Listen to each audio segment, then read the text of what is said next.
A few months ago, a labour of love was begun that has given a young South Auckland family the best gift for Christmas, a house to call their own. Amidst the glitz and glamour of Fashion Week at Auckland's Viaduct Harbour, a group of women was making a fashion statement of a different kind, with hammers and nails instead of frocks and heels.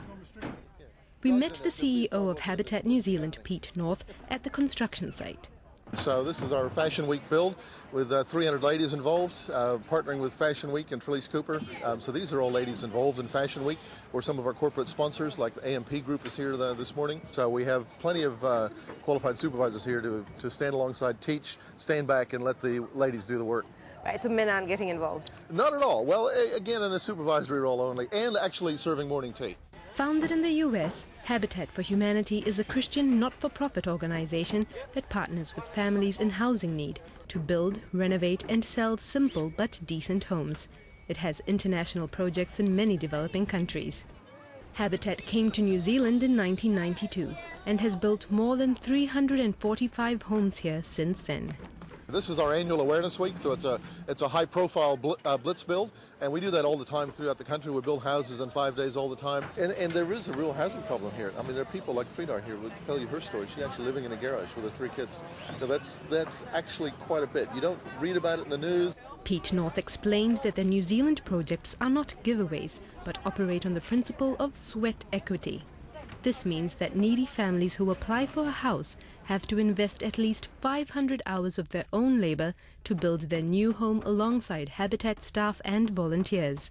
And after a trial rental period, the family can buy the house through affordable repayments. So when Fredarh Salamo heard about Habitat's program, she knew it was an opportunity she couldn't miss. I knew about Habitat for Humanity, but didn't get into great detail until my cousin applied for a house and was selected. From there, I then went into a selection process. From there, Habitat then informed me that that yay, you've got the house, and I was excited, but I didn't realise, it was a woman's build and there was so much behind it.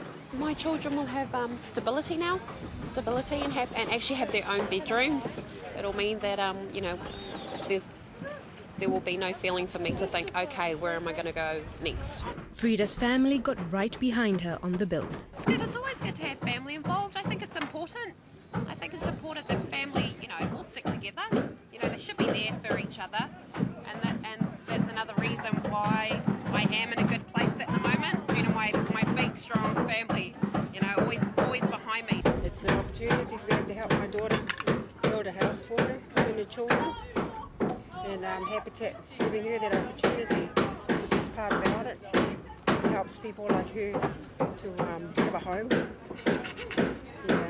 especially with the way the prices are going up, the houses now. So, As well as family support, Fredarh was grateful for the army of women who volunteered for the build, especially fashion designer Felice Cooper, who designed the unique T-shirts promoting the project, as well as taking an active part in building the house with Fredarh. Everyone's happy. I'm calling it the House of Love. It's great to support a family that needs a bit of a help up. building it's the best part. It's a new experience and I'm quite enthusiastic.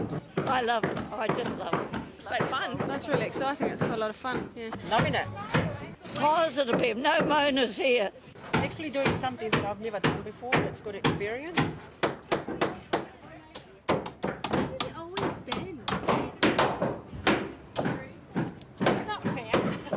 They even let me have a go.